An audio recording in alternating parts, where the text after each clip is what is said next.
Mbanje kubasuhuza mwe mwamaze gukanda subscribe kuri Bwiza TV, njye nitwa Niyobungiro David. Uyu munsi tugiye kugaruka ku byo wamenya kuri misile nini cyane Korea ya Ruguru yerekanye mu karasisi, ndetse n'ibintu 14 bitangaje utari uzi kuri Korea ya Ruguru. Muhawe ikaze.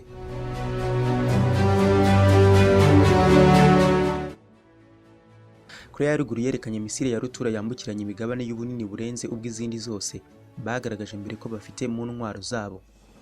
Inzobere mu bya gisirikare Mesa Hanman aravuga iby'iki gisasu n'uburyo ari icyago kuri Amerika n'isi. Mu kwizihiza isabukuru y'imyaka 75 y'ishyaka ry'abakozi muri iki gihugu, igisirikare cyakoze akarasisi gakomeye cyane kandi kadasanzwe kabaye hagati mu ijoro. Ibi birori byari birimo abantu benshi bidasanzwe batambuka mu karasisi badasobanya.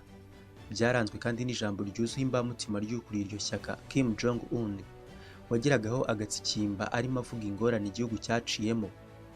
Ku musozo, Korea ya Ruguru yamuritse misile rutura ishobora kuraswa ku yindi migabane ari nayo nini cyane kugeza ubu berekanye ko bafite. Intwaro y'ingenzi Kim yasezeranyije tariki ya mbere z'ukwezi kwa mbere mwaka 2020, Bwana Kim avuga ijambo ry'umwaka mushya yavuze ko igihugu kiri gukora intwaro zikomeye zifitwe n'ibihugu biteye imbere gusa.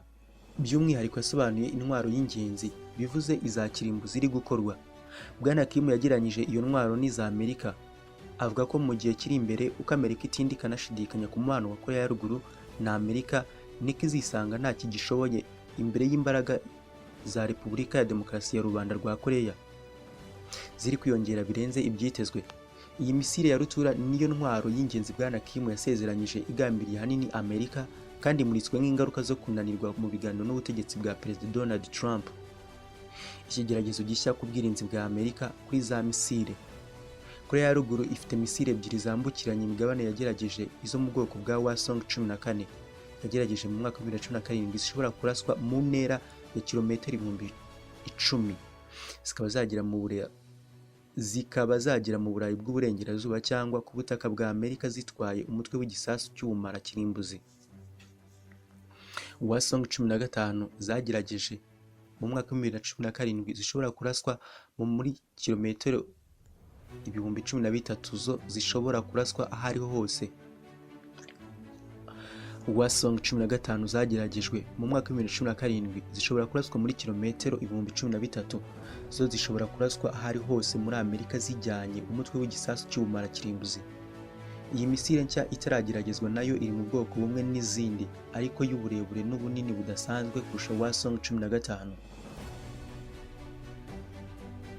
Mu gihe moteri z'iyo misile zitaratangazwa cyangwa ngo igeragezwe, biragoye cyane kumenya intera ishobora kuraswamo.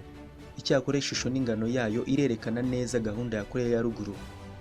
Ntibagikeneye kongera uburebure bw'aho misile zabo zishobora kugera, ahubwo bari kugerageza uko misile imwe yajyaho imitwe myinshi y'ubumara kirimbuzi. Ibi byaba indi ngorane ku bwirinzi bwa Amerika kuri za misile, kuko hiyongereyeho undi mutwe Amerika iba ikeneye ibindi bikoresho byinshi byo kuwufata. Ibihugu bifite intwaro kirimbuzi ziteye imbere zifite ibikoresho byitwa Multiple Independent Reentry Vehicles cyangwa MIRVs. Ibi byifashishwa mu gushyirwaho imitwe myinshi y'ibisasu kirimbuzi bishobora kuraswa ahantu hatandukanye. Korea ya Ruguru irashaka gukora nk'ibi. Impamvu ikomeye iteye impungenge, haracyari ibyibazwa ku ishusho y'igisasu cyerekanywe ubwacyo bituma bigoye kumenya igihe n'uko kizageragezwa. Gusa imodoka yari ikikoreye nayo iteye kwibaza. Imwe mu mbogamizi ya Korea ya Ruguru mu kuba yajya mu ntambara y'intwaro nk'izi ni umubare w'ibikoresho birasa za misile launchers. Ubusanzwe ushobora kurasa misile nyinshi bitewe n'ubwinshi bwa launchers ufite. Amerika igereranya ko Korea ya Ruguru ishobora kurasa misile zambukiranya imigabane zitarenze 12. Iyi mibare ishingiye ku kuba bazi ko Korea ifite launchers 6 buri imwe ifite ubushobozi bwo kurasa misile imwe, kandi bakaba bagorwa no kuba bakohereza indi vuba vuba Amerika itarasubira. Mu mwaka 2010 Korea ya Ruguru yatumije mu Bushinwa imodoka nini cyane 6 za WS-51200 izihinduramo ibikoresho byitwa Transporter Erector Launchers TLS. Izo TAS nizo Korea ya Ruguru yakoresheje mu gutwara, kumurika no gushinga izi misile. Ni nazo zakoreshwa mu kuzirasa. Izi modoka ni iz'agaciro gakomeye kuko zibasha no kwigirayo ubwazo mbere gato yo kurasa misile, kuko byagorana cyane kuzisimbuza mu gihe byaba bigenze nabi. Aka karasisi niko kambere kamuritswemo mbene iziriya modoka zirenje Aka karasisi niko kambere Aka karasisi niko ka mbere kamuritswemo bene ziriya modoka zirenze 6.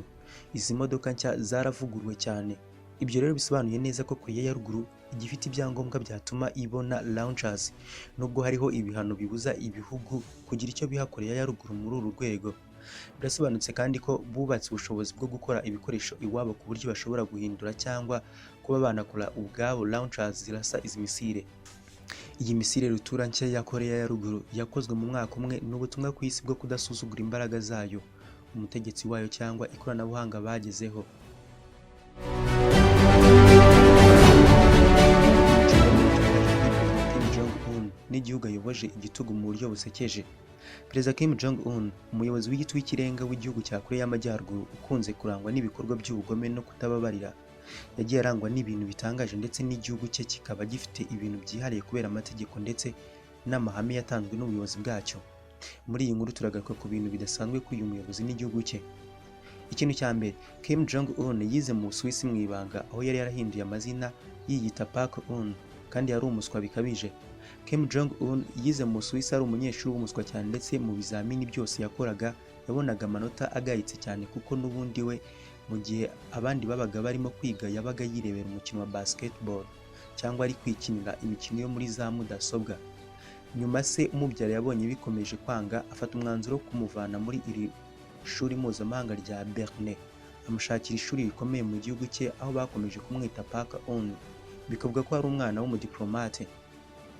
Ikindi kintu cya kabiri, ku myaka 27 Kim Jong yagiye kwibagisha kugira ngo bamuhindure ase na sekuru Kim wa kabiri Sang.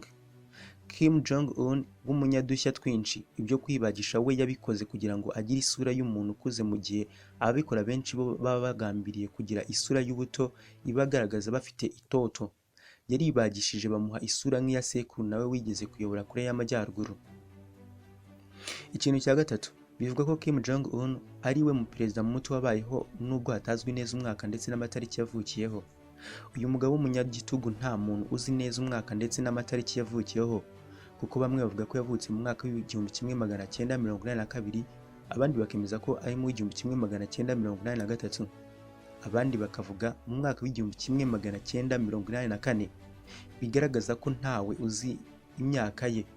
Ibi byose biterwa n'uburyo mu mikurire ye ubuzima bwe bwite bwagizwe ibanga rikomeye, ku buryo yarinze aba perezida atarasanzwe azwi mu gihugu. Ikintu cya kane, ubwo se yapfaga yakoze uko ashoboye kose kugira ngo bibabaze umuturage wese wo mu gihugu cye. Ubwo Kim Jong-il wabyaye Kim Jong-un yapfaga, abantu bose bari bategetswe kujya mu kiriyo ndetse no kurira cyane, ku buryo uwafatwaga atitabiriye ikiriyo kandi atarimo kurira yajyanwaga gufungirwa ahantu igihe cy'amezi 6. Ikindi kintu usanga ku mwanya wa 5, ari mu basirikare 4 bakomeye muri iki gihugu kandi atarigeze yiga ibya gisirikare. Kim Jong-un kubera ukuntu ayobora uko abishatse ndetse akaba ntawe umuvugiramo, Kim Jong-un yihaye ipeti rya gisirikare ryo ku rwego rwo hejuru kandi atarigeze aba umusirikare. Imyanzuro y'ibijyanye n'igisirikare, icurwa ry'ibitwaro kirimbuzi n'ibindi byemezo bisaba ubumenyi mu bya gisirikare, byose abifata ntawe agishije inama kandi nta gisirikare yigeze akora. Ku mwanya wa 6, Perezida Kim Jong-un yahaye nyirarume imbwa 120 ziramurya ziramumara mu ruhame. Uyu mugabo uzwi cyane nk'umuntu utagira impuhwe, yaranzwe n'ubugome, yakoreye abayobozi batandukanye mu gihugu cye, barimo na nyirarume yahaye imbwa 120 zikamurya mu ruhame kugeza zimumaze. Ibi kandi byabereye mu ruhame abantu bareba ku manywa y'ihango, akaba yaramuzizaga ko yashatse kumuhirika ku butegetsi.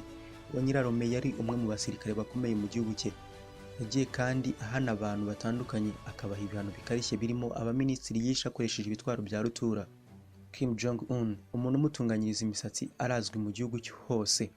Jong-un afite umukobwa umutunganyiriza imisatsi wamenyekanye mu gihugu hose kubera ubwiza bwe, uretse kuba uyu perezida yibitseho bimwe mu bintu bitangaje kandi binateye ubwoba, byatumye n'igihugu cye kigira ibintu byinshi cyihariyeho kubera amahame ndetse n'imiyoborere ye.